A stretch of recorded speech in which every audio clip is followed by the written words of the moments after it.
नमस्कार मंडळी, मी वर्षा। आज इथे आपण बटाटा आणि राजगिऱ्याचं पीठ यापासून छान उपासाचा पराठा बनवून घेऊया। तर इथे एक बटाटा उकडून घेतला आहे, तो किसून घेऊया।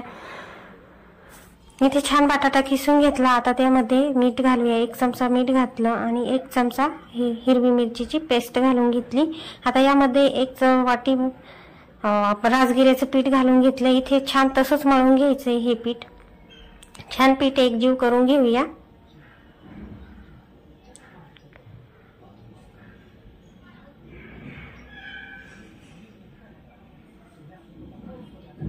इथे छान पीठ एकजीव झालं। आता याच्यावर थोडासा पाण्याचा शिपका मारून पुन्हा पीठ मळून घेऊया।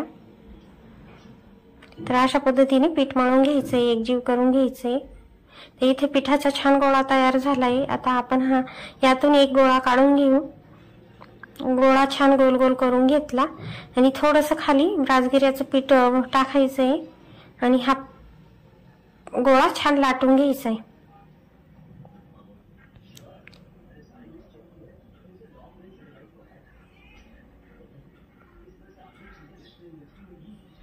आता बाजूने याला चिरा पडलाय, थोडंसं मोठं लाटून घेऊ। एक डिश घ्यायची आणि त्याला छान गोलाकार कट करून घ्यायचा। हे बघा, असं कट करून घेतला। आता हे बाजूला काढून घेऊ।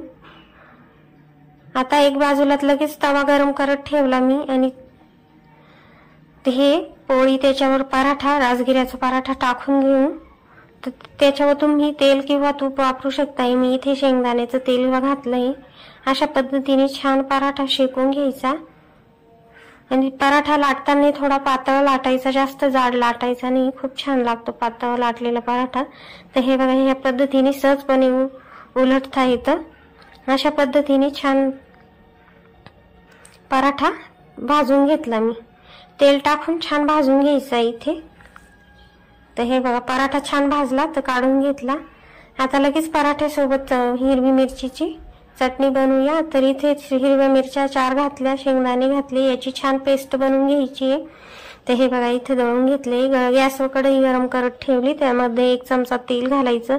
उपवासाला जिरे चालत असतील तर जिरे टाकून घ्या। मी ती शेंगदाण्याचं चटणी बनवली होती, ती चटणी घालून घेतली आणि चवीनुसार 1 चमचा मीठ घातलं आणि इथे एक उकडलेला बारीक बटाटा असं कुस्करूनच त्यामध्ये टाकून दिला। चटणीला छान उकळी आली। हे बघा, इथे छान उपासाची चटणी पण तयार आहे। छान उपासाचे राजगिऱ्याचे पराठे पण तयार आहे। व्हिडिओ आवडल्यास लाईक करा, सबस्क्राईब करा। पुन्हा भेटूया पुढच्या व्हिडिओमध्ये।